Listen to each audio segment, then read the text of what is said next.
सबसे पहले बात बिहार की राजनीति में हुए दो बड़े पॉलिटिकल डेवलपमेंट की करेंगे। हम और आप जिस वक्त दिवाली की तैयारियों में बिजी हैं, उस वक्त चुनावी राज्य बिहार की राजनीति में जबरदस्त खेला हुआ है। वोटिंग से 25 दिन पहले सीएम नीतीश कुमार और नेता प्रतिपक्ष तेजस्वी यादव दोनों को बड़ा झटका लगा है। तेजस्वी यादव का तनाव तो सीबीआई की स्पेशल कोर्ट के एक फैसले से बढ़ा है। आईआरसीटीसी घोटाला केस में कोर्ट ने लालू परिवार के खिलाफ आरोप तय कर दिए हैं। वहीं नीतीश कुमार को मिले झटके से जुड़ी खबर एक दिन पहले आई। एनडीए में सीटों का बंटवारा हुआ। इस बंटवारे में नीतीश कुमार की पार्टी जेडीयू से बड़े भाई का ओहदा छिन गया। सीट बंटवारे में चिराग पासवान विनर के तौर पर सामने आए, लेकिन कैसे, इसका विश्लेषण हम आपके लिए आगे करने वाले हैं। पहले आपको लालू परिवार के खिलाफ कोर्ट के फैसले का बिहार चुनाव पर क्या इंपैक्ट हो सकता है, ये शुद्ध चुनावी खबर आपको देखनी चाहिए। शुरुआत कोर्ट के फैसले की बड़ी बातों के साथ। तो आईआरसीटीसी घोटाले में कोर्ट ने लालू यादव को मुख्य आरोपी माना, क्योंकि घोटाले के वक्त वो रेल मंत्री के पद पर थे। लालू यादव के खिलाफ प्रिवेंशन ऑफ करप्शन एक्ट की धारा 13(2) और 13(1)(d) के तहत आरोप तय किए गए हैं। इसके साथ ही उन पर आईपीसी की धारा 120(b) यानी आपराधिक षड्यंत्र रचने और धारा 420 के तहत आरोप तय हुए, जो धोखाधड़ी से जुड़ी धारा है। फैसले में गौर करने वाली बात यह है कि सिर्फ लालू प्रसाद यादव के खिलाफ ही भ्रष्टाचार निवारण अधिनियम के तहत आरोप दर्ज हुए हैं। इसके अलावा तेजस्वी यादव और राबड़ी देवी के खिलाफ आईपीसी की धारा 420 और 120(b) के तहत ही आरोप तय किए गए हैं। इस फैसले के बिहार चुनाव के संदर्भ में क्या मायने हैं, ये रिपोर्ट में देखिए।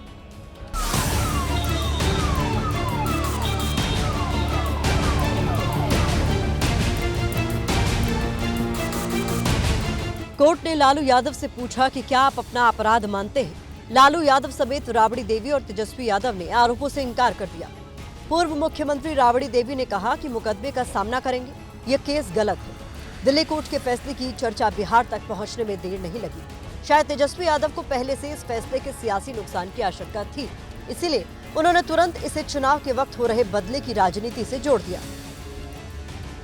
हम तो पहले कई दिनों से कह रहे थे कि अब चुनाव आया है तो इस तरह की चीज़ें होंगी, लेकिन फिर भी न्यायालय का हम लोग सम्मान करते हुए हम बस इतना ही कहना चाहते हैं कि हम लोग हमेशा से लड़ते आए हैं और आगे भी लड़ेंगे, और तूफानों से लड़ने में मज़ा ही कुछ और है।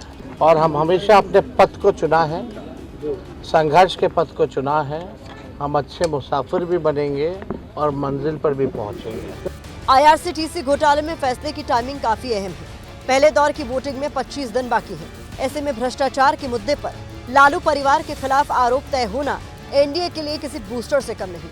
अब इसके बहाने एनडीए और खासकर बीजेपी आईआरसीटीसी और लैंड फॉर जॉब मामले में लालू परिवार के करप्शन को फिर से मुद्दा बनाएंगे। भ्रष्टाचार के मुद्दे पर युवाओं के बीच तेजस्वी यादव की छवि को नुकसान पहुंचाने की कोशिश करेगी। आरजेडी और कांग्रेस दोनों को भ्रष्टाचार के नैरेटिव पर घेरने की रणनीति बनाएगी। इसके संकेत मिलने भी शुरू हो गए हैं कि चले हैं तेजस्वी बाबू बिहार बदलने और 420 का आरोप तय कराकर अपने खिलाफ। रेलवे का होटल लो मेंटेनेंस के लिए और जमीन दो, नौकरी लो और जमीन दो। रेलवे का होटल लो और जमीन दो, ये है लालू प्रसाद जी का मॉडल। बीजेपी की सहयोगी जेडीयू कह रही है कि भ्रष्टाचार बिहार चुनाव में हमेशा मुद्दा रहा है और इस बार भी रहेगा। भ्रष्टाचार का मुद्दा ही आज से नहीं है। मैंने बताया 74 के आंदोलन से वहाँ के नौजवानों ने कुर्बानी देकर के एक गैर भ्रष्ट सरकार बनाई थी कर्पूरी ठाकुर के नेतृत्व में। भ्रष्टाचार वहाँ का रोजी रोटी जैसा मुद्दा है, वहाँ की जनता सबसे ज्यादा सजग। हालांकि आरजेडी और कांग्रेस इस बीजेपी के चाल, चरित्र और चेहरे से जोड़ रही है। दोनों सहयोगी कह रहे हैं कि हर बार चुनाव से पहले बीजेपी बदले की राजनीति करती है। चुनाव माथे पर है, बिहार का चुनाव है, डरी हुई है भारतीय जनता पार्टी। इन किन प्रकार बिहार की सत्ता में आना चाहती है। देश में जो पार्टियां झुक जाती है, इनके सामने वो क्लीन हो जाती है, लेकिन जो इनको खड़ी चुनौती देती है और कड़ी चुनौती देती है, उनसे ये डरे और सहमे लगते हैं। नामांकन की प्रक्रिया चल रही, चुनाव चल रहा है।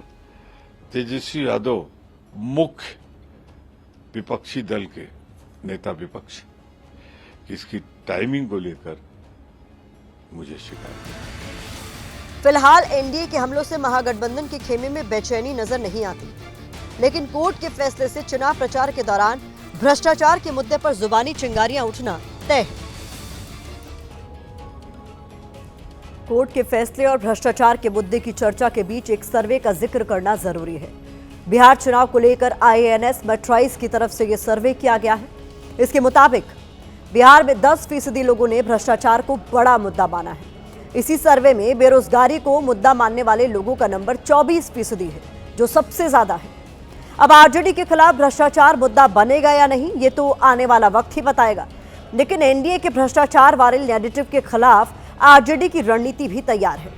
आरजेडी इस फैसले की टाइमिंग को ढाल बनाकर हमले का तीर बीजेपी की तरफ घुमाने की कोशिश करेगी। कैसे, अब वो भी समझिए। आरजेडी आरोप लगाएगी कि यह जानबूझकर चुनाव के वक्त लिया गया सियासी बदला है। ये एनडीए सरकार की नाकामियों से जनता का ध्यान हटाने की कोशिश है। किसान, बेरोजगारों और विकास की समस्या पर पर्दा डालने का हथकंडा है। आरजेडी का मानना है कि पार्टी समर्थकों पर इस फैसले का कोई असर नहीं होगा, क्योंकि वो मानते हैं कि बीजेपी सीबीआई और कोर्ट का इस्तेमाल उनके नेताओं के खिलाफ करती रही है। कोर्ट के फैसले से तेजस्वी यादव और महागठबंधन की चुनौतियां बढ़ी हैं, तो वहीं मुख्यमंत्री नीतीश कुमार की भी सियासी हालत ज्यादा अच्छी नहीं है। रविवार को एनडीए में सीट बंटवारे की खबर सामने आई। पार्टियों की सीटों की संख्या भी सामने आ गई, लेकिन सोमवार को सीन बदल गया। सीट बंटवारे पर शाम 4 बजे एनडीए की साझा प्रेस कॉन्फ्रेंस होनी थी। दोपहर 2:30 बजे के करीब खबर आई कि पीसी टल गई है। इसका जो कारण बताया गया, उसके मुताबिक बीजेपी जेडीयू में कुछ सीटों पर अब भी सहमति नहीं बन सकी है। बीजेपी जेडीयू के साथ उन सीटों पर माथापच्ची कर रही है जिन सीटों को लेकर उसने चिराग पासवान, जीतनराम मांझी और उपेंद्र कुशवाहा को कमिटमेंट किया था। इस उठापटक के बीच नीतीश कुमार को मिली सीटों पर विपक्ष कह रहा है कि बीजेपी ने उन्हें सियासी तौर पर साफ कर दिया है।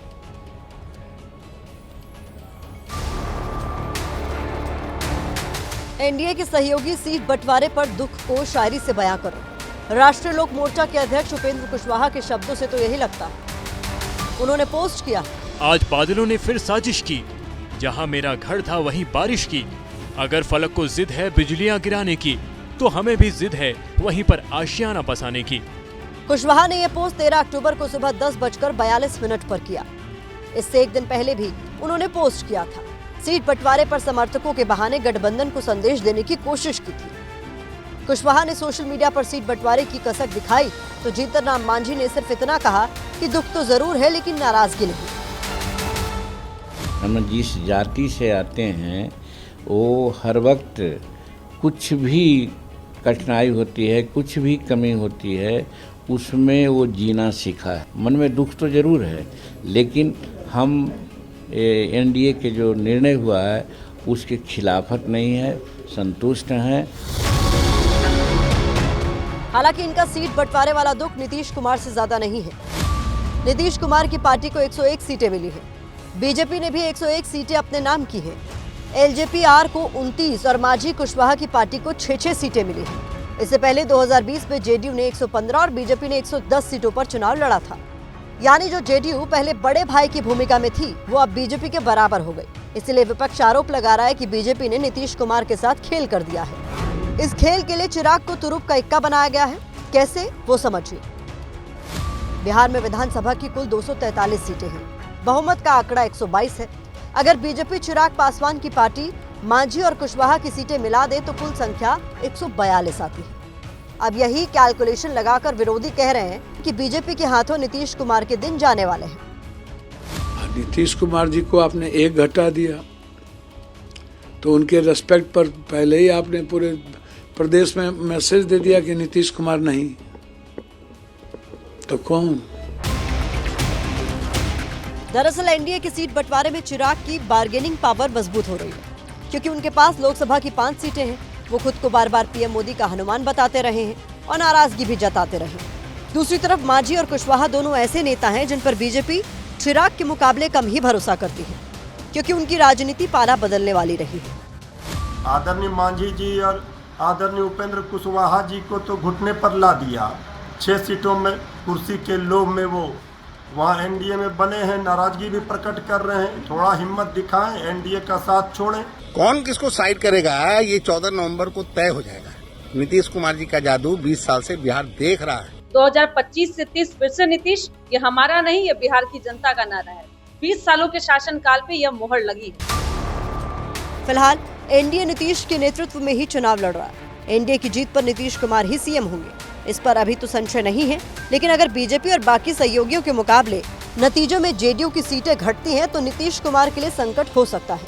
विपक्ष इसी तरफ इशारा कर रहा है। हालांकि इसका एक दूसरा पहलू भी है, वो ये कि केंद्र में 12 लोकसभा सीटों के साथ जेडीयू एनडीए सरकार की अहम सहयोगी है। इसे देखते हुए बीजेपी कोई भी जोखिम लेने से बचेगी। लेकिन इतना जरूर है कि चिराग की बार्गेनिंग पावर बढ़ाकर बीजेपी ने नीतीश के रुख को भांपने की कोशिश जरूर की है।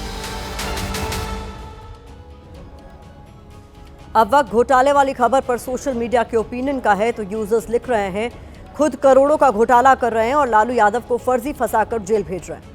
कांग्रेस इसी फैसले के कारण सीट बंटवारे रोकी हुई थी और तेजस्वी यादव का मुख्यमंत्री उम्मीदवार घोषित नहीं कर रही थी। एनडीए वाले अपनी पावर का इस्तेमाल करके लालू परिवार को डराने, धमकाने और झुकाने में लगे हैं। तो ये इस खबर पर सोशल मीडिया का नजरिया है।